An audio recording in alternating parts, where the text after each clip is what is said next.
ನಮಸ್ಕಾರ ಸ್ನೇಹಿತರೆ. ಈ ಪ್ರಪಂಚದಲ್ಲಿ ಎಷ್ಟೋ ಅದ್ಭುತಗಳಿವೆ. ಅದರಲ್ಲೊಂದು ಜಾಗ ಅಗ್ನಿ ಜ್ವಾಲೆಗಳಿಂದ ತುಂಬಿದೆ. ಆ ಜ್ವಾಲೆಯ ಒಳಗೆ ಹೋದರೆ ನಾವು ಸುಟ್ಟು ಹೋಗಲ್ಲ, ಬದಲಾಗಿ ನಮ್ಮ ಆತ್ಮವನ್ನು ಶುದ್ಧಿಯಾಗಿಸುತ್ತದೆ. ಆ ಜಾಗವೇ ಪವಿತ್ರವಾದ ಅರುಣಾಚಲಂ. ಆ ಜ್ವಾಲೆಗಳೇ ಸಾಕ್ಷಾತ್ ಪಂಚಭೂತ ಲಿಂಗಗಳಲ್ಲಿ ಒಂದಾದಂತ ಅಗ್ನಿಲಿಂಗ. ಅರುಣಾಚಲಂ ಅನ್ನೋದು ಒಂದು ನಾರ್ಮಲ್ ಬೆಟ್ಟ ಅಲ್ಲ. ಆ ಪರಮೇಶ್ವರನೇ ಬೆಟ್ಟದ ರೂಪದಲ್ಲಿ ಅಲ್ಲಿ ನೆಲೆಸಿದ್ದಾರೆ. ಆದ್ದರಿಂದಲೇ ನಾವು ಅರುಣಾಚಲಂನಲ್ಲಿ ಹೆಜ್ಜೆ ಇಡಬೇಕು ಅಂದ್ರೆ ಶಿವನ ಆಜ್ಞೆ ಇದ್ದಾಗ ಮಾತ್ರವೇ ಸಾಧ್ಯ. ಅಷ್ಟೇ ಏಕೆ, ಕೇವಲ ಅರುಣಾಚಲಂಗೆ ಹೋಗಲು ಮಾತ್ರ ಅಲ್ಲ, ಇದರ ಬಗ್ಗೆ ತಿಳಿದುಕೊಳ್ಳಬೇಕು ಅಂದ್ರೂ ಕೂಡ ಕೆಲವು ಕೋಟ್ಯಾಂತರ ವರ್ಷಗಳ ಪುಣ್ಯ ಇರಬೇಕು. ಜೊತೆಗೆ ಶಿವನ ಅನುಗ್ರಹ ಕೂಡ ಇರಬೇಕು. ನಮ್ಮ ಪಾಪ ಪುಣ್ಯ ಲೆಕ್ಕ ಹಾಕುವ ಚಿತ್ರಗುಪ್ತ ಒಂದು ಗೆರೆ ಕೂಡ ಹಾಕ್ತಾರಂತೆ. ಈ ವ್ಯಕ್ತಿ ಅರುಣಾಚಲಂಗೆ ಹೋಗೋ ಮುಂಚೆ ಹಾಗೂ ಹೋಗಿ ಬಂದ ಮೇಲೆ ಅಂತ. ಆದ್ದರಿಂದಲೇ ಇದು ನಾರ್ಮಲ್ ಬೆಟ್ಟ ಅಲ್ಲ, ಸಾಕ್ಷಾತ್ ಪರಮೇಶ್ವರನೇ ಪರ್ವತದಂತೆ ಇರುವಂತ ಬೆಟ್ಟ. ಯಾರು ಅರುಣಾಚಲಂ ಶಿವ ಅಥವಾ ಅರುಣಾಚಲೇಶ್ವರ ಅನ್ನುತ್ತಾ ಪರ್ವತದ ಸುತ್ತಲೂ ಪ್ರದಕ್ಷಿಣೆ ಮಾಡುತ್ತಾರೋ ಅವರು 14 ಕಿಲೋಮೀಟರ್ ನಡೆದರೂ ಕೂಡ ಸ್ವಲ್ಪವೂ ಕಾಲು ನೋಯುವುದಿಲ್ಲವಂತೆ. ಸುಮಾರು 6ರಿಂದ 9ನೇ ಶತಮಾನದ ಮಧ್ಯದಲ್ಲಿ ಅರುಣಾಚಲಂ ಪ್ರದೇಶದಲ್ಲಿ ಪಲ್ಲವರು ಒಂದು ದೇವಾಲಯವನ್ನು ನಿರ್ಮಿಸಿದರೆ ಅದರ ನಂತರ ಬಂದಂತ ಚೋಳರು ಆ ದೇವಾಲಯವನ್ನು ದೊಡ್ಡದಾಗಿ ಮಾಡಿದರು. ಮತ್ತೆ ಅವರ ನಂತರ ಬಂದಂತ ರಾಜರೆಲ್ಲರೂ ಅಂದರೆ ಶ್ರೀಕೃಷ್ಣ ದೇವರಾಯರವರೆಗೂ ಕೂಡ ಆ ದೇವಾಲಯವನ್ನು ಡೆವಲಪ್ ಮಾಡುತ್ತಲೇ ಬಂದರು. ನಿಮ್ಮ ಸಂಕಲ್ಪ ಹಾಗೂ ಕೋರಿಕೆ ನ್ಯಾಯವಾಗಿದ್ದರೆ ನೀವು ಅರುಣಾಚಲಂನಲ್ಲಿ ಒಂದು ಸಲ ಬೇಡಿಕೊಂಡರೂ ಕೂಡ ನಿಮ್ಮ ಕೋರಿಕೆ ಈಡೇರುತ್ತದೆ. ಅದು ಅರುಣಾಚಲಂಗೆ ಇರುವಂತ ಶಕ್ತಿ ಅಂದ್ರೆ. ಅಮೆರಿಕನ್ ಸೈಂಟಿಸ್ಟ್ಗಳು ಅರುಣಾಚಲಂ ಪರ್ವತದ ಮಣ್ಣನ್ನು ತೆಗೆದುಕೊಂಡು ಹೋಗಿ ರಿಸರ್ಚ್ ಮಾಡಿದ್ದರು. ಅದರಲ್ಲಿ ಬಂದಿರೋ ರಿಸಲ್ಟ್ ನೋಡಿ ಸ್ವತಃ ಅವರೇ ಶಾಕ್ ಕೂಡ ಆದ್ರು. ಯಾಕಂದ್ರೆ ಅರುಣಾಚಲಂ ಪರ್ವತ ಹಿಮಾಲಯ ಪರ್ವತಕ್ಕಿಂತಲೂ ಕೆಲ ಸಾವಿರಾರು ವರ್ಷಗಳ ಹಿಂದೆಯೇ ರೂಪುಗೊಂಡಿದೆ. ಇದು ಸ್ವತಃ ಅಮೆರಿಕನ್ ಸೈಂಟಿಸ್ಟ್ಗಳು ಹೇಳಿರುವಂತ ಮಾತು. GSI geological survey of India ಪ್ರಕಾರ ಹಿಮಾಲಯ ಪರ್ವತ ಸುಮಾರು 5 ಕೋಟಿ ವರ್ಷಗಳ ಹಿಂದೆಯೇ ರೂಪುಗೊಂಡಿದೆ. ಆದರೆ ಅರುಣಗಿರಿ ಅಂದ್ರೆ ಅರುಣಾಚಲಂ ಪರ್ವತ ಮಾತ್ರ 350ರಿಂದ 450 ಕೋಟಿ ವರ್ಷಗಳ ಹಿಂದೆ ರೂಪುಗೊಂಡಿದೆಯಂತೆ. ಈ ವಿಷಯ ತಿಳಿದ ಮೇಲೆ ಮೊದಲಿಗಿಂತಲೂ ಎಷ್ಟೋ ಜನ ಭಕ್ತರು ದೇಶದಾದ್ಯಂತ, ಅಷ್ಟೇ ಏಕೆ ಪ್ರಪಂಚದಾದ್ಯಂತ ಬಂದು ದರ್ಶನ ಮಾಡಿಕೊಂಡು ಹೋಗುತ್ತಿದ್ದಾರೆ. ಅಷ್ಟಕ್ಕೂ ಅರುಣಾಚಲಂ ಹಿಂದಿರುವಂತ ಕಥೆ ಏನು? ಆ ಪರ್ವತದ ಮೇಲೆ ಕೆಲವು ಜನರು ಆಪತ್ತಿನಲ್ಲಿದ್ದಾಗ ಪರಮೇಶ್ವರ ಅವರನ್ನು ಯಾವ ರೀತಿ ಬಂದು ಕಾಪಾಡಿದ್ದಾರೆ? ರಮಣ ಮಹರ್ಷಿ ಯಾರು? ಅವರು ಮೃತಪಟ್ಟಾಗ ಏನು ನಡೆಯಿತು? ಈ ಎಲ್ಲಾ ವಿಚಾರಗಳನ್ನು ಈ ವಿಡಿಯೋದಲ್ಲಿ ತಿಳಿದುಕೊಳ್ಳೋಣ. ಆದರೆ ಅದಕ್ಕೂ ಮುಂಚೆ ನೀವಿನ್ನೂ ನಮ್ಮ ಚಾನೆಲ್ ಅನ್ನು ಸಬ್ಸ್ಕ್ರೈಬ್ ಮಾಡ್ಕೊಂಡಿಲ್ಲ ಅಂದ್ರೆ ಖಂಡಿತ ಈಗಲೇ ಸಬ್ಸ್ಕ್ರೈಬ್ ಮಾಡ್ಕೊಳ್ಳಿ. ಹಾಗೆ ಈ ವಿಡಿಯೋ ಇಷ್ಟ ಆದ್ರೆ ಮರೀದೆ ಒಂದು ಲೈಕ್ ಕೊಡಿ. ಮೊದಲಿಗೆ ತಿರುವಣ್ಣಾಮಲೈನಲ್ಲಿ ಅರುಣಗಿರಿ ಯಾವ ರೀತಿ ರೂಪುಗೊಂಡಿತು? ಸ್ಕಂದ ಪುರಾಣದಲ್ಲಿ ಅರುಣಾಚಲ ಮಹತ್ವ ಎಂಬ ಒಂದು ಅಧ್ಯಾಯದಲ್ಲಿ ಈ ರೀತಿ ವಿವರಿಸಲಾಗಿದೆ. ಇದರಲ್ಲಿ ಲಿಂಗೋದ್ಭವ ಯಾವ ರೀತಿ ಆಯಿತು ಎಂದು ಕೂಡ ಹೇಳಿದ್ದಾರೆ. ಈ ಅಧ್ಯಾಯದಲ್ಲಿ ಏನಿದೆ ಎಂದು ನೋಡೋದಾದ್ರೆ, ಸತ್ಯಯುಗ ಶುರುವಾದ ಸಮಯದಲ್ಲಿ ಬ್ರಹ್ಮದೇವರು ಸೃಷ್ಟಿ ಕಾರ್ಯವನ್ನು ಶುರು ಮಾಡಿದರು. ಮತ್ತೊಂದೆಡೆ ಮಹಾವಿಷ್ಣು ಸೃಷ್ಟಿಯನ್ನು ಮುಂದೆ ನಡೆಸುತ್ತಾ ಧರ್ಮ ಹಾಗೂ ಅಧರ್ಮ ಎರಡು ಬೇರೆ ಬೇರೆ ಕಡೆ ಇರುವಂತೆ ನೋಡಿಕೊಳ್ಳುತ್ತಿದ್ದರು. ಇಬ್ಬರು ಅವರವರ ಕೆಲಸವನ್ನು ನಿಷ್ಠೆಯಿಂದ ಸಕ್ರಮವಾಗಿ ಮಾಡುತ್ತಿದ್ದರು. ಆದರೆ ಒಂದು ಸಲ ಏನಾಯ್ತೋ ಏನೋ, ಇಬ್ಬರ ಮಧ್ಯೆ ವಿರೋಧ ಬಂತು. ಆಗ ಅವರಿಬ್ಬರ ಬಾಯಿಂದ ಬಂದಂತ ಮಾತು, ನಮ್ಮಿಬ್ಬರಲ್ಲಿ ಯಾರು ಶ್ರೇಷ್ಠ ಎಂದು. ಆಗ ಬ್ರಹ್ಮದೇವರು, ಈ ಸೃಷ್ಟಿಯನ್ನು ಹುಟ್ಟಿಸಿದವನು ನಾನೇ, ಹಾಗಾಗಿ ನಾನೇ ಶ್ರೇಷ್ಠ ಅಂದರು. ಇನ್ನೊಂದು ಕಡೆ ಮಹಾವಿಷ್ಣು, ಈ ಸೃಷ್ಟಿಯನ್ನು ನಡೆಸುವವನು ನಾನೇ, ಹಾಗಾಗಿ ನಾನೇ ಶ್ರೇಷ್ಠ ಅಂದರು. ಈ ರೀತಿ ಅವರಿಬ್ಬರು ಚರ್ಚೆ ಮಾಡುತ್ತಿರುವ ಜಾಗದಲ್ಲಿ ಇಬ್ಬರ ಸಮಸ್ಯೆಯನ್ನು ಬಗೆಹರಿಸಲು ಪರಮೇಶ್ವರ ಬಂದರು. ಶಿವನ ಮಾತು ಕೂಡ ಕೇಳುವ ಸ್ಥಿತಿಯಲ್ಲಿ ಇಬ್ಬರು ಇರದ ಕಾರಣ ಪರಮೇಶ್ವರ ಅವರ ಮಧ್ಯೆ ಒಂದು ದೊಡ್ಡ ಅಗ್ನಿ ಲಿಂಗದಂತೆ ಬದಲಾಗಿ ಅವರಿಬ್ಬರೊಂದಿಗೆ ಈ ಲಿಂಗದ ಮೊದಲು ಹಾಗೂ ಕೊನೆ ಯಾರು ಕಂಡುಹಿಡಿಯುತ್ತಾರೋ ಅವರೇ ಶ್ರೇಷ್ಠ ಎಂದು ಹೇಳಿದರು. ಆಗ ಬ್ರಹ್ಮದೇವರು ಅವರ ಹಂಸ ವಾಹನವನ್ನು ತೆಗೆದುಕೊಂಡು ಶಿವಲಿಂಗ ಎಲ್ಲಿ ಕೊನೆಯಾಗುತ್ತದೆ ಎಂದು ಕಂಡುಹಿಡಿಯಲು ಮೇಲೆ ಹಾರಿದರು. ಅದೇ ರೀತಿ ಮಹಾವಿಷ್ಣು ಅವರ ವರಾಹವನ್ನು ತೆಗೆದುಕೊಂಡು ಶಿವಲಿಂಗ ಎಲ್ಲಿ ಶುರುವಾಯಿತು ಎಂದು ಕಂಡುಹಿಡಿಯಲು ಪಾತಾಳದ ಕಡೆ ಹೋದರು. ಈ ರೀತಿ ಇಬ್ಬರು ಕೆಲ ಸಾವಿರಾರು ವರ್ಷಗಳ ಕಾಲ ಹುಡುಕಾಡಿದರು. ಬ್ರಹ್ಮದೇವರು ಎಷ್ಟು ಮೇಲಕ್ಕೆ ಹೋದರೂ ಕೂಡ ಲಿಂಗದ ತುದಿಯನ್ನು ತಲುಪಲಾಗಲಿಲ್ಲ. ಅದೇ ರೀತಿ ಮಹಾವಿಷ್ಣು ಎಷ್ಟು ಆಳಕ್ಕೆ ಹೋದರೂ ಕೂಡ ಶಿವಲಿಂಗ ಎಲ್ಲಿ ಶುರುವಾಯಿತು ಎಂದು ಕಂಡುಹಿಡಿಯಲಾಗಲಿಲ್ಲ. ಇನ್ನು ಇದು ಶಿವನ ಮಾಯೆ ಎಂದು ತಿಳಿದುಕೊಂಡ ಮಹಾವಿಷ್ಣು ಹಿಂದಿರುಗಿ ಬಂದು ಶಿವನ ಹತ್ತಿರ ಇದು ನನ್ನಿಂದ ಸಾಧ್ಯವಾಗುತ್ತಿಲ್ಲ ಎಂದು ನಿಜ ಒಪ್ಪಿಕೊಂಡರು.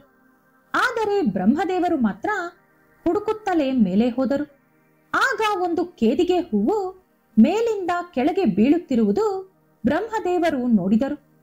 ಆ ಹೂವನ್ನು ಕರೆದು ನೀನೆಲ್ಲಿಂದ ಬರುತ್ತಿದ್ದೀಯಾ ಎಂದು ಕೇಳಿದಾಗ ಆ ಹೂವು ನಾನು ಈ ಅಗ್ನಿಲಿಂಗದ ಕೂದಲಿಂದ ಕೆಳಗೆ ಜಾರಿ ಬೀಳುತ್ತಿದ್ದೇನೆ ಎಂದು ಹೇಳಿತು. ಆಗ ಬ್ರಹ್ಮದೇವರು ಶಿವನ ತಲೆ ಇನ್ನೂ ಎಷ್ಟು ಮೇಲಿದೆ ಎಂದು ಕೇಳಿದರು. ಆ ಕೇದಿಗೆ ಹೂವು ನಾನು ಶಿವನ ತಲೆಯಿಂದ ಕೆಳಗೆ ಬೀಳಲು ಶುರುವಾಗಿ ಕೆಲ ಕೋಟ್ಯಾಂತರ ವರ್ಷಗಳೇ ಆಗಿಹೋಯಿತು, ಆದರೂ ಕೂಡ ಇನ್ನೂ ನೆಲದ ಮೇಲೆ ಬೀಳಲಿಲ್ಲ ಎಂದು ಹೇಳಿತು. ಆಗ ಬ್ರಹ್ಮದೇವರಿಗೆ ಆ ಲಿಂಗದ ತುದಿ ಕಂಡುಹಿಡಿಯುವುದು ಅಸಾಧ್ಯ ಎಂಬುದು ಅರ್ಥವಾಯಿತು. ಆಗ ಬ್ರಹ್ಮದೇವರು ನೋಡು, ನಾನು ಈ ಅಗ್ನಿಲಿಂಗದ ತುದಿಯನ್ನು ನೋಡಿದ್ದೇನೆ ಎಂದು ಕೆಳಗಿರುವ ಶಿವನಿಗೆ ಹೇಳುತ್ತೇನೆ, ನೀನು ಕೂಡ ನಿಜ ಎಂದು ಸಾಕ್ಷಿ ಹೇಳಬೇಕು ಅಂದರು. ಸಹಾಯ ಕೇಳುತ್ತಿರುವುದು ಸ್ವತಃ ಬ್ರಹ್ಮದೇವರಾದ್ದರಿಂದ ಕೇದಿಗೆ ಹೂವು ಕೂಡ ಒಪ್ಪಿಕೊಂಡಿತು.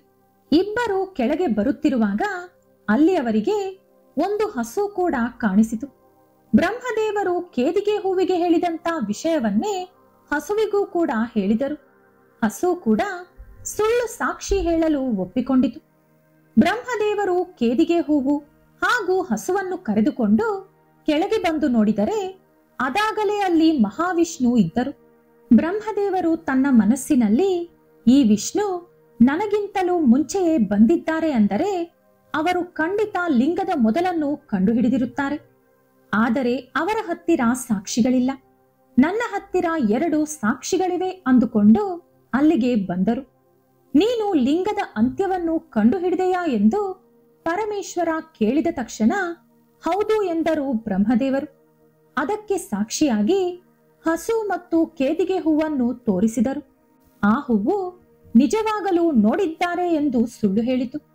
ಹಸುವನ್ನು ಕೇಳಿದಾಗ ಹೌದು ಎಂದು ತಲೆ ಆಡಿಸಿ ಇಲ್ಲ ಎಂದು ಬಾಲವನ್ನು ಆಡಿಸಿತು. ಇದರಿಂದ ಪರಮೇಶ್ವರನಿಗೆ ವಿಪರೀತವಾದ ಕೋಪ ಆವರಿಸಿತು. ಇನ್ನು ಮುಂದೆ ನಿನ್ನ ದೇವಾಲಯಗಳು ಭೂಲೋಕದಲ್ಲಿ ಎಲ್ಲೂ ಕೂಡ ಇರುವುದಿಲ್ಲ ಎಂದು ಬ್ರಹ್ಮದೇವರನ್ನು ಶಪಿಸಿದರು. ಅದೇ ರೀತಿ ಇನ್ನು ಮುಂದೆ ನಿನ್ನನ್ನು ನನ್ನ ಪೂಜೆಗೆ ಬಳಸಬಾರದು ಎಂದು ಕೇದಿಗೆ ಹೂವನ್ನು ಕೂಡ ಶಪಿಸಿದರು. ಇನ್ನು ಹಸುವನ್ನು ನೋಡುತ್ತಾ ನೀನು ಅರ್ಧ ಸುಳ್ಳು ಅರ್ಧ ನಿಜ ಹೇಳಿರುವುದರಿಂದ ಸುಳ್ಳು ಹೇಳಿದಂತಹ ನಿನ್ನ ತಲೆಯನ್ನು ಯಾರೂ ಕೂಡ ಮುಗಿಯುವುದಿಲ್ಲ. ನಿಜ ಒಪ್ಪಿಕೊಂಡ ನಿನ್ನ ಬಾಲವನ್ನು ಮಾತ್ರವೇ ಮುಟ್ಟಿ ಜನರು ನಮಸ್ಕಾರ ಮಾಡಿಕೊಳ್ಳುತ್ತಾರೆ ಅಂದರು ಶಿವ. ಆಗ ಬ್ರಹ್ಮದೇವರಲ್ಲಿ ಇದ್ದಂತ ಅಹಂಕಾರ ಪೂರ್ತಿಯಾಗಿ ಹೊರಟು ಹೋಯಿತು. ಅವರು ಶಿವನ ಹತ್ತಿರ ಕ್ಷಮೆ ಕೂಡ ಕೇಳಿದರು. ಅದರ ನಂತರ ನೀವು ಇದೇ ರೂಪದಲ್ಲಿ ಭೂಮಿಯ ಮೇಲೆ ನೆಲೆಸಬೇಕು ಅಂದರು ಬ್ರಹ್ಮದೇವರು. ಆಗ ಪರಮೇಶ್ವರ ಅದೇ ರೀತಿ ಅಗ್ನಿ ರೂಪದಲ್ಲಿದ್ದರೆ ಭೂಮಿಗೆ ತಡೆದುಕೊಳ್ಳುವ ಶಕ್ತಿ ಇರದೆ ಸುಟ್ಟು ಬೂದಿಯಾಗುತ್ತದೆ. ಆಗ ಭೂಲೋಕವೇ ಇರುವುದಿಲ್ಲ ಅಂದುಕೊಂಡು ತಿರುವಣ್ಣಾಮಲೈ ಎಂಬ ಪ್ರದೇಶದಲ್ಲಿ ಅರುಣಗಿರಿ ಎಂಬ ಪರ್ವತದ ರೂಪ ತಾಳಿದರು. ಅಂದರೆ ಈಗ ನಾವು 14 ಕಿಲೋಮೀಟರ್ ಇರುವಂತ ಅರುಣಗಿರಿ ಪರ್ವತವನ್ನು ಒಂದು ಸಲ ಪ್ರದಕ್ಷಿಣೆ ಹಾಕಿ ಬಂದರೆ ಅದು ಸಾಕ್ಷಾತ್ ಪರಮೇಶ್ವರನಿಗೆ ನೇರವಾಗಿ ಪ್ರದಕ್ಷಿಣೆ ಹಾಕಿರುವುದಕ್ಕೆ ಸಮಾನವಾಗುತ್ತದೆ. ಈ ರೀತಿ ಅರುಣಾಚಲ ಪ್ರದೇಶ ರೂಪುಗೊಂಡಿತು. ಆದರೆ ಈ ಅರುಣಗಿರಿ ಪರ್ವತ ಬರೀ ಕಲಿಯುಗದಿಂದ ಮಾತ್ರವಲ್ಲ, ಸತ್ಯಯುಗದಿಂದಲೂ ಪೂಜೆಗಳನ್ನು ಸ್ವೀಕರಿಸುತ್ತಿದೆ. ಆದರೆ ಸತ್ಯಯುಗದಲ್ಲಿ ಅರುಣಾಚಲಂ ಪರ್ವತ ಈಗ ಇರುವ ಪ್ರಕಾರ ಅಲ್ಲದೆ ಜ್ವಾಲಾಮುಖಿ ಪರ್ವತದಂತಿತ್ತಂತೆ. ಆ ಸಮಯದಲ್ಲಿ ದೇವಾನುದೇವತೆಗಳು ಬಂದು ಜ್ವಾಲೆಯ ಸುತ್ತಲೂ ಪ್ರದಕ್ಷಿಣೆ ಹಾಕಿ ಹೋಗುತ್ತಿದ್ದರಂತೆ. ಅದರ ನಂತರ ಬಂದ ತ್ರೇತಾಯುಗದಲ್ಲಿ ಈ ಪರ್ವತವು ಒಂದು ಮಾಣಿಕ್ಯದಂತೆ ಬದಲಾಯಿತು. ಅದರ ನಂತರ ಬಂದ ದ್ವಾಪರ ಯುಗದಲ್ಲಿ ಈ ಪರ್ವತವು ಚಿನ್ನದಂತೆ ಬದಲಾಯಿತು. ಈಗ ಈ ಕಲಿಯುಗದಲ್ಲಿ ಈ ಪರ್ವತವು ಕಲ್ಲಿನಂತೆ ಬದಲಾಗಿದೆ ಎಂದು ಸ್ಕಂದ ಪುರಾಣ ಹೇಳುತ್ತದೆ. ಈ ಕತೆ ಕೇವಲ ಸ್ಕಂದ ಪುರಾಣದಲ್ಲಿ ಮಾತ್ರವಲ್ಲದೆ ಶಿವ ಪುರಾಣದಲ್ಲೂ ಕೂಡ ನೋಡಬಹುದು. ಅದೇ ರೀತಿ ಲಿಂಗ ಪುರಾಣದಲ್ಲೂ ಕೂಡ ಒಂದಷ್ಟು ಮಾಹಿತಿ ಇದೆ. ಈಗ ನಾವು ರಮಣ ಮಹರ್ಷಿ ಯಾರು ಎಂದು ನೋಡೋಣ. ರಮಣ ಮಹರ್ಷಿಯ ಹೆಸರು ವೆಂಕಟರಾಮನ್ ಅಯ್ಯರ್. ಇವರು 1879 ಡಿಸೆಂಬರ್ 30ರಂದು ತಮಿಳುನಾಡಿನ ತಿರಂಜೂಸಿ ಎಂಬ ಒಂದು ಪ್ರಾಂತ್ಯದಲ್ಲಿ ಜನಿಸಿದರು. ಅವರಿಗೆ 14 ವರ್ಷ ಬರುವವರೆಗೂ ಕೂಡ ಸಾಮಾನ್ಯ ಮಕ್ಕಳಂತೆಯೇ ಇದ್ದರು. ಆದರೆ 14 ವರ್ಷ ಬಂದ ನಂತರ ಆಧ್ಯಾತ್ಮಿಕತೆಯ ಕಡೆ ಅವರ ಮನಸ್ಸು ಎಳೆಯಲು ಶುರುವಾಯಿತು. ಒಂದು ದಿನ ಅವರು ಎಲ್ಲೋ ನಡೆದುಕೊಂಡು ಹೋಗುತ್ತಿರುವಾಗ ಇದ್ದಕ್ಕಿದ್ದಂತೆ ಸಾವಿನ ಭಯ ಶುರುವಾಯಿತು. ಹಾಗಂತ ಅವರಿಗೆ ಯಾವುದೋ ಕಾಯಿಲೆ ಇರಲಿಲ್ಲ. ಇದ್ದಕ್ಕಿದ್ದಂತೆ ಸಾವಿನ ಆಲೋಚನೆ ಅವರಿಗೆ ಬಂದಿತು. ಆದರೆ ಅಷ್ಟೊಂದು ಚಿಕ್ಕ ವಯಸ್ಸಿನಲ್ಲೂ ಅವರು ಸಾವಿನ ಬಗ್ಗೆ ಹೆದರದೆ ಅದರ ಬಗ್ಗೆ ಕುತೂಹಲ ಹೆಚ್ಚಿಸಿಕೊಂಡರು. ರಮಣ ಮಹರ್ಷಿ ಅಷ್ಟಕ್ಕೂ ಸಾವು ಅಂದರೆ ಏನು ಎಂದು ತನ್ನನ್ನು ತಾನೇ ಪ್ರಶ್ನಿಸಿಕೊಂಡು ಅದರ ಬಗ್ಗೆಯೇ ಯೋಚನೆ ಮಾಡುತ್ತಾ ಒಂದು ಕಡೆ ಕುಳಿತುಕೊಂಡರು. ಏನೂ ಅರ್ಥವಾಗಲಿಲ್ಲ. ಜನ ಸತ್ತಾಗ ಮಲಗಿರುತ್ತಾರೆ, ಹಾಗಾಗಿ ನಾನು ಕೂಡ ಮಲಗಿ ಯೋಚಿಸೋಣ ಎಂದು ಅದೇ ಜಾಗದಲ್ಲಿ ಮಲಗಿ ಅವರು ಸತ್ತು ಹೋದಂತೆ ಊಹಿಸಿಕೊಂಡರು. ಈಗ ನನ್ನ ದೇಹದಲ್ಲಿ ಪ್ರಾಣವಿಲ್ಲ, ಅಂದರೆ ನಾನು ಅಲುಗಾಡಲು ಆಗುವುದಿಲ್ಲ, ಉಸಿರು ಕೂಡ ಆಡುವಂತಿಲ್ಲ. ಆದರೂ ಕೂಡ ನಾನು ಇನ್ನೂ ಜೀವಂತವಾಗಿದ್ದೀನಿ ಎಂದು ಯೋಚಿಸುತ್ತಾ ಮಲಗಿರುವಾಗ ಅವರಿಗೊಂದು ದೈವಿಕ ಅನುಭವ ಆಯಿತು. ಅದೇನಂದ್ರೆ, ನಾನು ಸತ್ತು ಹೋಗಿದ್ದರೂ ಕೂಡ ನನ್ನೊಳಗೆ ಯಾವುದೋ ಒಂದು ಜೀವಂತವಾಗಿ ಬದುಕಿದೆ. ಅದೇನಿರಬಹುದು ಎಂದು ಯೋಚಿಸಿದಾಗ ಅವರಿಗೆ ತಿಳಿದಿದ್ದು ಅವರೊಳಗೆ ಆತ್ಮ ಇದೆ ಎಂಬ ಸತ್ಯ. ನಾನು ಹಾಕಿಕೊಂಡಿರುವಂತಹ ಬಟ್ಟೆಯಾಗಲಿ ಈ ನನ್ನ ದೇಹವಾಗಲಿ ನನ್ನದಲ್ಲ. ಹೊರಗೆ ಕಾಣಿಸುತ್ತಿರುವಂತ ಈ ಶರೀರವಾಗಲಿ ಈ ರೂಪವಾಗಲಿ ನಾನಲ್ಲ. ಈ ಶರೀರದ ಒಳಗಿರುವಂತ ಆತ್ಮ ಮಾತ್ರವೇ ನಾನು ಎಂದು ರಮಣ ಮಹರ್ಷಿ ತಿಳಿದುಕೊಂಡರು. ಇದನ್ನೇ ಆತ್ಮ ಸಾಕ್ಷಾತ್ಕಾರ ಎಂದು ಕರೆಯುತ್ತಾರೆ. ನಾವು ಯಾರು ಎಂದು ನಮಗೆ ನಾವೇ ತಿಳಿದುಕೊಳ್ಳುವುದೇ ಆತ್ಮ ಸಾಕ್ಷಾತ್ಕಾರ. ಇದನ್ನು ಯಾರು ಬೇಕಾದರೂ ಸ್ವಲ್ಪ ಕೃಷಿ ಮಾಡಿದರೆ ತಿಳಿದುಕೊಳ್ಳಬಹುದು. ಇದರಲ್ಲಿ ರಮಣ ಮಹರ್ಷಿಯ ಸ್ಪೆಷಲ್ ಏನಿದೆ ಎಂದು ಸ್ವಲ್ಪ ಜನರು ಕೇಳುತ್ತಾರೆ. ಅದಕ್ಕೂ ಕೂಡ ಉತ್ತರ ಕೊಡ್ತೀನಿ ಕೇಳಿ. ಸಾಮಾನ್ಯವಾಗಿ ಆತ್ಮ ಸಾಕ್ಷಾತ್ಕಾರ ಆಗಬೇಕು ಅಂದ್ರೆ ಆತ್ಮ ಸಾಕ್ಷಾತ್ಕಾರ ಪಡೆದಿರುವಂತಹ ಒಬ್ಬ ಗುರುವಿನ ಮಾರ್ಗದರ್ಶನ ಇರಬೇಕು. ಅದೇ ರೀತಿ ಈ ಆತ್ಮ ಸಾಕ್ಷಾತ್ಕಾರ ಅನ್ನೋದು ಒಂದೆರಡು ದಿನಗಳಲ್ಲೋ ತಿಂಗಳುಗಳಲ್ಲೋ ವರ್ಷಗಳಲ್ಲೋ ನಡೆಯುವುದಿಲ್ಲ. ಇದಕ್ಕಾಗಿ ಒಬ್ಬ ವ್ಯಕ್ತಿ 100 ವರ್ಷಗಳ ಕಾಲ ಧ್ಯಾನ ತಪಸ್ಸು ಮಾಡಿರಬೇಕು. ಅವರನ್ನವರು ಮರೆತು ಹೋಗಬೇಕು. ಅಂದರೆ ಕಲಿಯುಗದಲ್ಲಿ ಮನುಷ್ಯನಿಗೆ ಅಷ್ಟೊಂದು ಆಯಸ್ಸು ಇರದ ಕಾರಣ ಆ ವ್ಯಕ್ತಿ ಅವನ ಹಿಂದಿನ ಜನ್ಮಗಳಿಂದಲೂ ಕೂಡ ಧ್ಯಾನ ಮಾಡುತ್ತಾ ಬಂದಿರಬೇಕಾಗುತ್ತದೆ. ಉದಾಹರಣೆಗೆ, ಈಗ ನಾವು ಶ್ರದ್ಧೆಯಾಗಿ ತಪಸ್ಸು ಶುರು ಮಾಡಿದರೆ ಈ ಜನ್ಮದಲ್ಲಿ 50 ವರ್ಷಗಳಿಗೆ ನಾವು ಮೃತಪಟ್ಟರೆ ಇನ್ನೊಂದು 5-6 ಜನ್ಮಗಳು ಪಡೆದು ಅದರಲ್ಲೂ ಕೂಡ 50 ವರ್ಷಗಳು ತಪಸ್ಸು ಮಾಡುತ್ತಾ ಬಂದಾಗ ಮಾತ್ರವೇ ನಮಗೆ ಆತ್ಮ ಸಾಕ್ಷಾತ್ಕಾರ ಆಗುತ್ತದೆ. ಆತ್ಮ ಸಾಕ್ಷಾತ್ಕಾರ ಆಗಬೇಕು ಅಂದರೆ ದೇವರ ಆಶೀರ್ವಾದ ನಮ್ಮ ಮೇಲೆ ಬಲವಾಗಿರಬೇಕು. ಆದರೆ ರಮಣ ಮಹರ್ಷಿಗೆ ಮಾತ್ರ ಇದ್ಯಾವುದೂ ಇಲ್ಲದೆ ಕೇವಲ ಒಂದೇ ಒಂದು ದಿನದಲ್ಲಿ ಆತ್ಮ ಸಾಕ್ಷಾತ್ಕಾರ ನಡೆದು ಹೋಯಿತು. ಆದ್ದರಿಂದಲೇ ರಮಣ ಮಹರ್ಷಿ ಗ್ರೇಟ್ ಪರ್ಸನ್ ಅಂತ ಹೇಳೋದು. ಇಲ್ಲಿ ನಾವು ಒಂದು ದಿನದಲ್ಲೇ ಆತ್ಮ ಸಾಕ್ಷಾತ್ಕಾರ ಬಂತು ಅಂದುಕೊಂಡರೆ ಅದು ತುಂಬಾನೇ ತಪ್ಪಾಗುತ್ತೆ. ಅವರು ಅವರ ಪೂರ್ವ ಜನ್ಮಗಳಲ್ಲಿ ಎಷ್ಟೊಂದು ಸಾಧನೆ ಮಾಡಿರಬೇಕು ಎಂಬುದು ನಾವು ಅರ್ಥ ಮಾಡಿಕೊಳ್ಳಬೇಕು.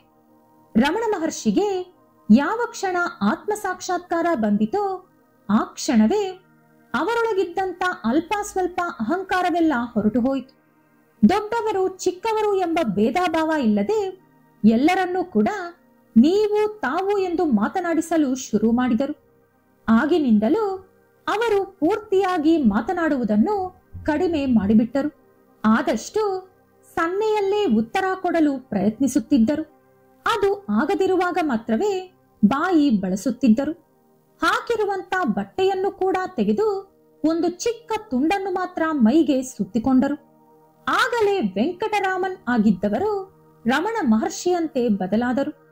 ಇದಾದ ಕೆಲವೇ ವಾರಗಳಲ್ಲಿ ಅವರು ಅರುಣಾಚಲಂ ಪರ್ವತಕ್ಕೆ ಹೊರಟು ಹೋದರು. ಹುಟ್ಟಿದಾಗಿನಿಂದ ಆ ಪರ್ವತ ಎಲ್ಲಿದೆ ಅಂತಾಗಲಿ ಅಂಥದ್ದೊಂದು ಪರ್ವತ ಇದೆ ಅಂತಾಗಲಿ ಅವರಿಗೆ ಗೊತ್ತಿರಲಿಲ್ಲ. ಆದರೆ ಜನ ಹೇಳುವುದೇನೆಂದರೆ ಅರುಣಾಚಲಂ ಪರ್ವತಕ್ಕೆ ರಮಣ ಮಹರ್ಷಿ ಹೋಗಲಿಲ್ಲ. ಆ ಪರ್ವತವೇ ರಮಣ ಮಹರ್ಷಿಯನ್ನು ಅವರ ಹತ್ತಿರ ಕರೆಸಿಕೊಂಡಿತು ಎಂದು. ರಮಣ ಮಹರ್ಷಿ ತನ್ನನ್ನು ಯಾರೋ ಕರೆದುಕೊಂಡು ಹೋಗುತ್ತಿರುವಂತೆ ನೇರವಾಗಿ ನಡೆದುಕೊಂಡು ಅರುಣಾಚಲಂ ಪರ್ವತಕ್ಕೆ ಹೋದರು. ಹುಟ್ಟಿದಾಗಿನಿಂದ ಅದೇ ಮೊದಲ ಸಲ ಅವರು ಅರುಣಾಚಲಂ ಪರ್ವತಕ್ಕೆ ಹೋಗಿದ್ದು. ಇನ್ನು ಅಂದಿನಿಂದ ಕೊನೆ ಶ್ವಾಸ ಬಿಡುವವರೆಗೂ ಕೂಡ ಅವರು ಅರುಣಾಚಲಂ ಪರ್ವತ ಬಿಟ್ಟು ಹೋಗಲಿಲ್ಲ. ಒಂದು ಸಲ ಅರುಣಾಚಲಂಗೆ ಬಂದ ತಕ್ಷಣ ಅವರ ಮೌನ ಇನ್ನಷ್ಟು ಹೆಚ್ಚಾಗಿ ಹೋಯಿತು. ಒಂದೊಂದು ಸಲ ಧ್ಯಾನಕ್ಕೆ ಕುಳಿತರೆ ಕೆಲ ದಿನಗಳು, ವಾರಗಳು, ತಿಂಗಳುಗಳು ಕೂಡ ಮೇಲೆ ಏಳುತ್ತಿರಲಿಲ್ಲ. ಅವರು ಧ್ಯಾನದಲ್ಲಿ ಇರುವಾಗ ಅವರ ಮುಖ, ದೇಹ ಎಲ್ಲ ಕೂಡ ಪಳಪಳ ಹೊಳೆಯುವುದು ಅಲ್ಲಿ ಬಂದ ಎಷ್ಟೋ ಭಕ್ತರು ಗಮನಿಸಿದ್ದಾರೆ. ಯಾವಾಗಲೂ ರಮಣ ಮಹರ್ಷಿ ಒಂದು ಮಾತು ಹೇಳುತ್ತಿದ್ದರಂತೆ. ಅರುಣಾಚಲಂನಲ್ಲಿ ಒಂದು ಅಯಸ್ಕಾಂತ ಶಕ್ತಿ ಇದೆ, ಅಂದರೆ ಯಾವುದೋ ಒಂದು ಆಕರ್ಷಣೆ ಇದೆ. ಒಂದು ಸಲ ಒಬ್ಬ ವ್ಯಕ್ತಿ ಇಲ್ಲಿಗೆ ಬಂದರೆ ಎಲ್ಲವೂ ಅರುಣಾಚಲೇಶ್ವರನೇ ನೋಡಿಕೊಳ್ಳುತ್ತಾರೆ ಎಂದು ಹೇಳುತ್ತಿದ್ದರಂತೆ. 1950ರಲ್ಲಿ ರಮಣ ಮಹರ್ಷಿಗೆ 70 ವರ್ಷ ವಯಸ್ಸಾಗಿದ್ದಾಗ ಅವರ ಕೈಯಲ್ಲೊಂದು ಕ್ಯಾನ್ಸರ್ ಕಣ ಹುಟ್ಟಿಕೊಂಡಿತು. ಎಷ್ಟೋ ಜನರು ಅವರ ಹತ್ತಿರ ಬಂದು ನಾವಿದಕ್ಕೆ ಫ್ರೀಯಾಗಿ ಟ್ರೀಟ್ಮೆಂಟ್ ಕೊಡಿಸುತ್ತೇವೆ, ವಿದೇಶಕ್ಕೂ ಕೂಡ ಕರೆದುಕೊಂಡು ಹೋಗುತ್ತೇವೆ ಎಂದು ಹೇಳಿದರೂ ಕೂಡ ರಮಣ ಮಹರ್ಷಿ ಒಪ್ಪಿಕೊಳ್ಳಲಿಲ್ಲ. ಯಾಕಂದ್ರೆ ಈ ಶರೀರವನ್ನು ಬಿಟ್ಟು ನಾನು ಯಾವುದೋ ಒಂದು ದಿನ ಹೋಗಲೇಬೇಕು ಎಂದು ರಮಣ ಮಹರ್ಷಿಗೆ ಗೊತ್ತಿತ್ತು. ಅದನ್ನೇ ಅವರು ಭಕ್ತರಿಗೂ ಕೂಡ ಹೇಳುತ್ತಿದ್ದರು. ಇನ್ನು 1950 ಏಪ್ರಿಲ್ 14ರಂದು ಎಂದಿನಂತೆ ಎಲ್ಲರೂ ಕೂಡ ಅವರ ಸುತ್ತಲೂ ಬಂದು ಕುಳಿತುಕೊಂಡರು. ರಮಣ ಮಹರ್ಷಿ ಅವರೊಂದಿಗೆ ಅರುಣಾಚಲ ಶಿವ ಎಂಬ ಹಾಡು ಹಾಡುವಂತೆ ಕೇಳಿದರು. ಎಲ್ಲರೂ ಹಾಡುತ್ತಿರುವಾಗಲೇ ರಮಣ ಮಹರ್ಷಿ ದೀರ್ಘವಾದ ಧ್ಯಾನದಲ್ಲಿ ಮುಳುಗಿ ಹೋದರು. ಇನ್ನು ಸರಿಯಾಗಿ 8:47 ಒಂದು ಕಾಂತಿ. ಕೆಲವರು ಜ್ಯೋತಿ ಅಂತಾರೆ, ಕೆಲವರು ಸ್ಟಾರ್ ಅಂತಾರೆ. ನಾನು ಮಾತ್ರ ಆತ್ಮ ಅಂತೀನಿ. ಆ ರೀತಿ ರಮಣ ಮಹರ್ಷಿಯ ದೇಹದಿಂದ ಆತ್ಮ ಮೇಲಕ್ಕೆ ಹೋಗುವುದು ಕೇವಲ ಅಲ್ಲಿ ಕುಳಿತಿರುವವರು ಮಾತ್ರವಲ್ಲದೆ ತಿರುವಣ್ಣಾಮಲೈನಲ್ಲಿ ಇರುವವರೆಲ್ಲ ಕೂಡ ನೋಡಿದರಂತೆ. ಆ ಆತ್ಮ ಅರುಣಾಚಲೇಶ್ವರನ ಒಳಗಡೆ ಬೆರೆತು ಹೋಯಿತು ಎಂದು ಎಲ್ಲರೂ ಹೇಳುತ್ತಾರೆ. ಇದನ್ನೇ ಮೋಕ್ಷ ಉಂಟಾಗಿರುವುದು ಎಂದು ಹೇಳೋದು. ಮೋಕ್ಷ ಅಂದರೆ ಇನ್ನೊಂದು ಜನ್ಮ ಇಲ್ಲದಿರುವುದು ಎಂದು ಅರ್ಥ. ರಮಣ ಮಹರ್ಷಿ ಎಷ್ಟೊಂದು ಶ್ರೇಷ್ಠವಾದ ವ್ಯಕ್ತಿ ಎಂದು ಹೇಳಲು ಇನ್ನೊಂದು ಉದಾಹರಣೆ ಕೂಡ ಇದೆ. ಒಂದಾನೊಂದು ಸಮಯದಲ್ಲಿ ಅರುಣಾಚಲಂ ಪ್ರಾಂತ್ಯ ಬರಪೀಡಿತವಾಗಿತ್ತು. ಅಲ್ಲಿ ಎಷ್ಟೊಂದು ಬಾವಿಗಳನ್ನು ಅಗೆದರೂ ಕೂಡ ಒಂದು ತೊಟ್ಟು ನೀರು ಕೂಡ ಕಾಣಿಸಲಿಲ್ಲ.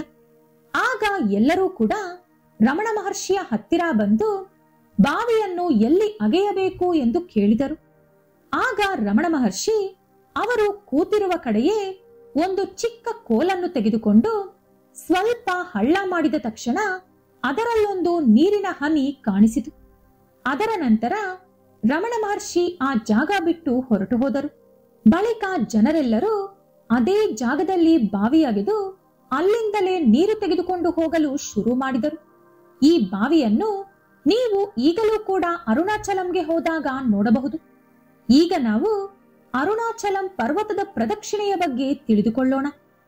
ಅರುಣಗಿರಿಯ ಪ್ರದಕ್ಷಿಣೆ ಮಾಡುವುದು ನಮ್ಮ ಅದೃಷ್ಟ. ಏಕೆಂದರೆ ಸಾಕ್ಷಾತ್ ಪರಮೇಶ್ವರನೇ ಅಗ್ನಿಲಿಂಗದಂತೆ ಬದಲಾಗಿ ನೆಲೆಸಿರುವಂತ ಅರುಣಗಿರಿ ಪರ್ವತವನ್ನು ಸಾಮಾನ್ಯ ಮನುಷ್ಯರಾದ ನಾವು ಮುಟ್ಟಬೇಕು ಅಂದರೆ ನಮಗೆ ಪೂರ್ವಜನ್ಮದ ಅದೃಷ್ಟ ಇದ್ದಿರಲೇಬೇಕು. 14 ಕಿಲೋಮೀಟರ್ಗಳ ಗಿರಿ ಪ್ರದಕ್ಷಿಣೆ ಮಾಡುತ್ತಿರುವಾಗ ಅರುಣಾಚಲೇಶ್ವರ ಅಥವಾ ಅರುಣಾಚಲ ಶಿವ ಅನ್ನುತ್ತಾ ನಡೆಯುತ್ತಿದ್ದರೆ ನಾವು ನಡೆಯುತ್ತಿದ್ದೇವೆ ಅನ್ನುವ ಅನುಭವ ಕೂಡ ಇರುವುದಿಲ್ಲವಂತೆ. ರಮಣ ಮಹರ್ಷಿ ಯಾವಾಗಲೂ ಕೂಡ ಗಿರಿ ಪ್ರದಕ್ಷಿಣೆಯ ಬಗ್ಗೆ ಒಂದೇ ಒಂದು ಮಾತು ಹೇಳುತ್ತಿದ್ದರಂತೆ. ಪ್ರದಕ್ಷಿಣೆ, ಇದರಲ್ಲಿ ಪ್ರ ಅಂದರೆ ಪಾಪನಾಶ, ದ ಅಂದರೆ ಕೋರಿಕೆ ಈಡೇರುವುದು, ಶಿ ಅಂದರೆ ಮುಂದಿನ ಜನ್ಮದಿಂದ ವಿಮುಕ್ತಿ ಪಡೆಯುವುದು, ನ ಅಂದರೆ ಜ್ಞಾನ ಬರುವುದು. ನಾವು ಈ ಗಿರಿ ಪ್ರದಕ್ಷಿಣೆ ಮಾಡಿದರೆ ಇದೆಲ್ಲವನ್ನು ಪಡೆದುಕೊಳ್ಳುತ್ತೀವಿ ಎಂದು ರಮಣ ಮಹರ್ಷಿ ಹೇಳುತ್ತಿದ್ದರು. ಇನ್ನು ಗಿರಿ ಪ್ರದಕ್ಷಿಣೆಯ ಬಗ್ಗೆ ಸ್ಕಂದ ಪುರಾಣ ಏನು ಹೇಳುತ್ತದೆ ಅಂದರೆ, ಈ ಬೆಟ್ಟದ ಸುತ್ತ ನಾವು ಹಾಕುವಂತ ಪ್ರತಿ ಹೆಜ್ಜೆಗೂ ನಾವು ಮನಸ್ಸು, ಮಾತು ಮತ್ತು ಶರೀರದ ಮೂಲಕ ಮಾಡಿರುವಂತಹ ಎಲ್ಲಾ ಪಾಪಗಳಿಂದ ವಿಮುಕ್ತಿ ಪಡೆಯುತ್ತೇವೆ ಎಂದು. ಅಲ್ಲಿ ಒಂದು ಹೆಜ್ಜೆ ಇಟ್ಟರೆ ಕೆಲವು 1000 ಸಲ ಅಶ್ವಮೇಧ ಯಾಗ ಮಾಡಿದ ಫಲ ಬರುತ್ತದಂತೆ. ಇದಕ್ಕಾಗಿಯೇ ನಾನು ಈ ವಿಡಿಯೋ ಶುರುವಲ್ಲಿ ಹೇಳಿದಂತೆ ಚಿತ್ರಗುಪ್ತ ನಮ್ಮ ಪಾಪ ಪುಣ್ಯ ಲೆಕ್ಕ ಹಾಕುವಾಗ ಅರುಣಗಿರಿ ಪ್ರದಕ್ಷಿಣೆಯ ಮೊದಲು ನಂತರ ಎಂದು ಗೆರೆ ಹಾಕುತ್ತಾರೆ ಎಂದು. ಒಂದು ವೇಳೆ ಅದೃಷ್ಟವಶಾತ್ ನೀವು ಗಿರಿ ಪ್ರದಕ್ಷಿಣೆ ಮಾಡಿ ಬಂದಿದ್ದರೆ ಮತ್ತೆ ನೀವು ಹಿಂದೆ ಮಾಡುತ್ತಿದ್ದಂತ ತಪ್ಪುಗಳನ್ನು ಮಾಡಲು ಹೋಗಬೇಡಿ. ಏಕೆಂದರೆ ಒಂದು ಸಲ ಗಿರಿ ಪ್ರದಕ್ಷಿಣೆ ಮಾಡಿದ್ದೀರಿ ಅಂದರೆ ನೀವು ನಿಮ್ಮ ಎಲ್ಲಾ ಪಾಪಗಳನ್ನು ಕಳೆದುಕೊಂಡಿದ್ದೀರಿ. ಇನ್ನು ನೀವು ಅದರ ನಂತರ ಪಾಪಗಳು ಮಾಡಿದರೆ ಅದಕ್ಕೆ ನೀವು ಹೊಸ ಅಕೌಂಟ್ ಓಪನ್ ಮಾಡಿಕೊಳ್ಳುತ್ತೀರಿ. ಹಾಗಾಗಿ ಯಾವ ತಪ್ಪುಗಳನ್ನು ಕೂಡ ಮಾಡಲು ಹೋಗಬೇಡಿ. ನಿಮ್ಮೊಳಗಿರುವಂತ ಅಹಂಕಾರ, ಗರ್ವ, ಕೋಪ ಇವುಗಳನ್ನು ಮೊದಲು ಕಡಿಮೆ ಮಾಡಿಕೊಳ್ಳಿ. ಇನ್ನು ಅರುಣಾಚಲ ಪುರಾಣಂ ಪ್ರಕಾರ ಈ ಬೆಟ್ಟದ ಮೇಲಿರುವಂತ ಪ್ರತಿ ಕಲ್ಲು ಕೂಡ ಲಿಂಗ ಸ್ವರೂಪವಾಗಿದೆ. ಈ ಪರ್ವತವನ್ನು ಸುತ್ತುವುದು ಅಂದರೆ ಪ್ರಪಂಚವನ್ನು ನಾವು ಸುತ್ತುವುದಕ್ಕೆ ಸಮಾನ ಎಂದು ಬರೆಯಲಾಗಿದೆ. ಅರುಣಾಚಲಂನಲ್ಲಿ ನಾವು ಎಲ್ಲಿ ಹೆಜ್ಜೆ ಇಟ್ಟರೂ ಕೂಡ ಶಿವ ಅಲ್ಲೇ ಇರುವಂತೆ ನಮಗೆ ಅನಿಸುತ್ತದೆ. ನಾವಲ್ಲಿ ನಡೆಯುವುದೇ ಮೋಕ್ಷಕ್ಕಾಗಿ ನಾವು ಮಾಡುತ್ತಿರುವಂತಹ ಸಾಧನೆ ಎಂದು ಅರ್ಥ. ಪ್ರತಿ ದಿನಕ್ಕಿಂತ ಪ್ರತಿ ಹುಣ್ಣಿಮೆಯಂದು ಕೆಲ ಲಕ್ಷಾಂತರ ಜನ ಭಕ್ತರು ಗಿರಿ ಪ್ರದಕ್ಷಿಣೆ ಮಾಡಲು ಹೋಗುತ್ತಾರೆ. ಆ ಸಮಯದಲ್ಲೇನಾದರೂ ನೀವು ಹೋದರೆ ಗಿರಿ ಪ್ರದಕ್ಷಿಣೆ ಮಾಡಲು ಸ್ವಲ್ಪ ಕಷ್ಟವಾಗುತ್ತದೆ. ಒಬ್ಬರೇ ಹೋದರೆ ಪರವಾಗಿಲ್ಲ, ಮಕ್ಕಳ ಜೊತೆ ಹೋದರೆ ಸ್ವಲ್ಪ ಕಷ್ಟವಾಗುತ್ತೆ. 14 ಕಿಲೋಮೀಟರ್ಗಳ ಗಿರಿ ಪ್ರದಕ್ಷಿಣೆಯಲ್ಲಿ ಅಷ್ಟಲಿಂಗಗಳು ಸಿಗುತ್ತವೆ. ಅಷ್ಟಲಿಂಗಗಳು ಅಂದರೆ 8 ಲಿಂಗಗಳು. ನಾವು ಪ್ರದಕ್ಷಿಣೆ ಹಾಕುವಾಗ ಆ 8 ಲಿಂಗಗಳ ದರ್ಶನ ಪಡೆಯುತ್ತಾ ಹೋಗಬೇಕು. ಹೋಗುವ ದಾರಿಯಲ್ಲಿ ಎಷ್ಟೋ ಅದ್ಭುತಗಳು ಕಾಣಿಸುತ್ತದೆ. ಅದೆಲ್ಲವನ್ನೂ ಕೂಡ ನಿಧಾನವಾಗಿ ನೋಡುತ್ತಾ ಹೋಗಿ. ಆತುರದಿಂದ ಗಿರಿ ಪ್ರದಕ್ಷಿಣೆ ಮುಗಿಸಿದರೆ ಸಾಕು ಅಂತ ಹೋಗಬೇಡಿ. ಹಾಗೆ ಗಿರಿ ಪ್ರದಕ್ಷಿಣೆ ಅನ್ನೋದು ಈಗ ಬಂದಿರುವಂತಹ ಆಚಾರ ಅಲ್ಲ. ಸತ್ಯಯುಗದಿಂದ ಇದುವರೆಗೂ ಎಷ್ಟೋ ಜನ ದೇವಾನುದೇವತೆಗಳು, ಸಾಧು ಸಂತರು, ಋಷಿ ಮುನಿಗಳು, ಮಹಾಪುರುಷರು ಅರುಣಗಿರಿ ಪರ್ವತವನ್ನು ಪ್ರದಕ್ಷಿಣೆ ಮಾಡಿದ್ದಾರೆ. ಹಾಗಾಗಿ ಅಂತ ಪುಣ್ಯಾತ್ಮರು ನಡೆದಿರುವಂತಹ ಜಾಗದಲ್ಲಿ ನಾವು ನಡೆಯುತ್ತಿದ್ದೀವಿ ಅಂದರೆ ಅದು ನಮ್ಮ ಎಷ್ಟೋ ಜನ್ಮಗಳ ಮಹಾಪುಣ್ಯ. ಅಲ್ಲಿ ಚಪ್ಪಲಿ ಹಾಕಿಕೊಂಡು ಮಾತ್ರ ಪ್ರದಕ್ಷಿಣೆ ಮಾಡೋಕೆ ಹೋಗಬೇಡಿ. ಇನ್ನು ಏನಾದ್ರೂ ಚಾಕ್ಲೇಟ್, ಬಿಸ್ಕೆಟ್, ಜ್ಯೂಸ್ ತಿಂದು ಕುಡಿದು ಆ ಕಸ ಕೆಳಗಡೆ ಹಾಕೋಕೆ ಹೋಗಬೇಡಿ. ನಿಮ್ಮ ಬ್ಯಾಗ್ನಲ್ಲೇ ಹಾಕೊಳ್ಳಿ. ಯಾಕಂದ್ರೆ ನೀವು ಹಾಕುವಂತ ಕಸ ಸಾಕ್ಷಾತ್ ಶಿವನ ಮೇಲೆ ಹಾಕಿದಂತಾಗುತ್ತೆ. ಇನ್ನೊಂದು ಮುಖ್ಯವಾದ ವಿಷಯ ಏನಂದ್ರೆ, ಫಸ್ಟ್ ನಿಮ್ಮ ಮೊಬೈಲ್ ಫೋನ್ನ ಜೋಬಲ್ಲಿ ಅಥವಾ ಬ್ಯಾಗಲ್ಲಿ ಇಟ್ಕೊಂಡು ಆ ಒಂದು ದಿನ ಆದ್ರೂ ಅರುಣಾಚಲೇಶ್ವರ ಅಥವಾ ಅರುಣಾಚಲ ಶಿವ ಅನ್ನುತ್ತಾ ಭಕ್ತಿಯಿಂದ ನೀವು ಮಾಡುತ್ತಿರುವಂತ ಪ್ರದಕ್ಷಿಣೆ ಸಾಕ್ಷಾತ್ ಶಿವನ ಸುತ್ತ ಅಂದುಕೊಳ್ಳುತ್ತಾ ಪ್ರದಕ್ಷಿಣೆ ಮಾಡಿ. ನಿಮಗೆ ಬೇಕಾದ್ದು ನಿಮಗೆ ಸಿಗುತ್ತೆ. ಇನ್ನು ಅರುಣಾಚಲಂನಲ್ಲಿ ಪರಮೇಶ್ವರ ಇದ್ದಾರೆ ಎಂಬುದಕ್ಕೆ ಸಿಕ್ಕಿರುವಂತಹ ಕೆಲವು ಆಧಾರಗಳನ್ನು ಕೂಡ ನೋಡೋಣ. ಅರುಣಾಚಲಂನಲ್ಲಿ ಈಗಲೂ ಒಂದು ಜಾಗ ಇದೆ. ಅಲ್ಲಿ ಪೂರ್ವದಲ್ಲಿ ಶಿವ ಪಾರ್ವತಿ ನೆಲೆಸಿದ್ದರು ಎಂದು ಹೇಳಲಾಗುತ್ತೆ. ಈ ಹಿಂದೆ ಅರುಣಾಚಲಂನಲ್ಲಿ ಕಾವ್ಯಪಾಟಿ ಗಣಪತಿ ಮುನಿ ಎಂಬ ಒಬ್ಬ ಮುನಿ ಇದ್ದರು. ಅವರಿಗೆ ಒಬ್ಬ ತಮ್ಮ ಇದ್ದ. ಆತನಿಗೆ ಒಂದು ದಿನ ವಿಪರೀತವಾಗಿ ಹಸಿವಾಗುತ್ತಿತ್ತು. ಗಣಪತಿ ಮುನಿ ತಮ್ಮನನ್ನು ಕರೆದುಕೊಂಡು ಬೆಟ್ಟದಿಂದ ಕೆಳಗಡೆ ಬಂದು ಯಾರ ಮನೆಯಲ್ಲಾದರೂ ಭಿಕ್ಷೆ ಬೇಡಿ ತಮ್ಮನಿಗೆ ಊಟ ಕೊಡೋಣ ಅಂದುಕೊಂಡರು. ಆ ರೀತಿ ಊರೆಲ್ಲ ಓಡಾಡಿದರೂ ಕೂಡ ಒಬ್ಬರು ಊಟ ಕೊಡಲಿಲ್ಲ. ಹಾಗಂತ ಆ ಊರಿನವರೆಲ್ಲ ಕೆಟ್ಟವರಲ್ಲ. ಆ ದಿನ ಏಕಾದಶಿ ಇದ್ದುದರಿಂದ ಊರಲ್ಲಿ ಎಲ್ಲರೂ ಕೂಡ ಉಪವಾಸ ಮಾಡುತ್ತಿದ್ದರು. ಯಾರ ಮನೆಯಲ್ಲೂ ಅಡುಗೆ ಮಾಡಿರಲಿಲ್ಲ. ಇನ್ನು ಮಾಡುವುದೇನೂ ಇಲ್ಲದೆ ಮತ್ತೆ ತಮ್ಮನನ್ನು ಕರೆದುಕೊಂಡು ಬೆಟ್ಟದ ಮೇಲೆ ಹೋಗೋಣ ಅಂದುಕೊಂಡರು ಗಣಪತಿ ಮುನಿ. ಆಗ ವಯಸ್ಸಾದ ಒಬ್ಬ ವ್ಯಕ್ತಿ ಅಲ್ಲಿಗೆ ಬಂದು, ಓ ಬ್ರಾಹ್ಮಣರೇ, ಪ್ರತಿ ಏಕಾದಶಿಗೂ ನನ್ನ ಹೆಂಡತಿಗೆ 2 ಬ್ರಾಹ್ಮಣರಿಗೆ ಊಟ ಹಾಕುವುದು ಅಭ್ಯಾಸ. ನಿಮಗೆ ಅಭ್ಯಂತರ ಇಲ್ಲದಿದ್ದರೆ ನಮ್ಮ ಮನೆಗೆ ಊಟಕ್ಕೆ ಬನ್ನಿ ಎಂದು ಕರೆದರು. ಮೊದಲೇ 2 ತುಂಬಾ ಹಸಿದಿದ್ದರು. ಅದರಲ್ಲೂ ಬೆಟ್ಟದ ಮೇಲಿಂದ ಕೆಳಗೆ ಬಂದು ಊರೆಲ್ಲ ಊಟ ಹುಡುಕಿಕೊಂಡು ಓಡಾಡಿ ಹಸಿವು ಇನ್ನೂ ಜಾಸ್ತಿಯಾಗಿತ್ತು. ಹಾಗಾಗಿ 2 ಖುಷಿ ಖುಷಿಯಾಗಿ ಆ ವಯಸ್ಸಾದ ವ್ಯಕ್ತಿಯ ಜೊತೆ ಹೋದರು. ಇನ್ನು ವೃದ್ಧನ ಹೆಂಡತಿ ಬಂದು ಈ 2 ಬ್ರಾಹ್ಮಣರಿಗೆ ಊಟ ಬಡಿಸಿದಳು. ಊಟ ತುಂಬಾನೇ ರುಚಿಯಾಗಿದ್ದುದರಿಂದ 2 ಕೂಡ ಎಂದಿಗಿಂತಲೂ ಸ್ವಲ್ಪ ಜಾಸ್ತಿನೇ ತಿಂದರು. ಇನ್ನು ಮಂಪರು ಬಂದಂತಾಗಿ 2 ಅಲ್ಲೇ ನಿದ್ದೆ ಮಾಡಿದರು. ಬೆಳಿಗ್ಗೆ ಕಣ್ಬಿಟ್ಟು ನೋಡಿದರೆ ಅಲ್ಲಿ ಆ ವೃದ್ಧ ದಂಪತಿಗಳು ಇಲ್ಲ, ಮನೆ ಕೂಡ ಇಲ್ಲ. ಪುಟ್ಟದಾಗಿ ಒಂದು ಗಣಪತಿ ಗುಡಿ ಮಾತ್ರವೇ ಇತ್ತು. ಆಗಲೇ ಗಣಪತಿ ಮುನಿಗೆ ಅವರ ಹಸಿವನ್ನು ನೀಗಿಸಲು ಬಂದವರು ಸಾಕ್ಷಾತ್ ಪಾರ್ವತಿ ಪರಮೇಶ್ವರ ಎಂದು ಅರ್ಥವಾಯಿತು. ಈಗಲೂ ಶಿವ ಪಾರ್ವತಿ ಮನೆ ಎಂದು ಆ ಜಾಗದಲ್ಲಿ ಬರೆದಿರುತ್ತಾರೆ. ನೀವು ಅಲ್ಲಿಗೆ ಹೋದಾಗ ನೋಡಿ ಬನ್ನಿ. ಈ ರೀತಿ ಒಂದಲ್ಲ ಎರಡಲ್ಲ, ಇಂತಹ ಎಷ್ಟೋ ಸಂಘಟನೆಗಳು ಈಗಲೂ ಕೂಡ ಅಲ್ಲಿ ನಡೆಯುತ್ತಿದೆ. ಅಷ್ಟೇ ಯಾಕೆ, ಆ ಪರ್ವತ 350ರಿಂದ 450 ಕೋಟಿ ವರ್ಷಗಳ ಹಿಂದಿನದು ಎಂದು ರಿಸರ್ಚ್ನಲ್ಲಿ ಗೊತ್ತಾಗಿದೆ.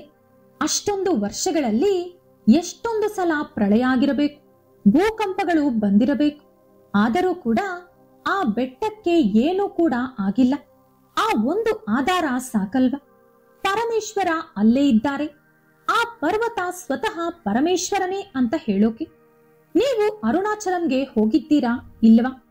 ಹೋಗಿದ್ರೆ ನಿಮ್ಮ ಅನುಭವ ಹೇಗಿತ್ತು ಅಂತ ಕಮೆಂಟ್ ಮಾಡಿ ತಿಳಿಸ್ಕೊಡಿ.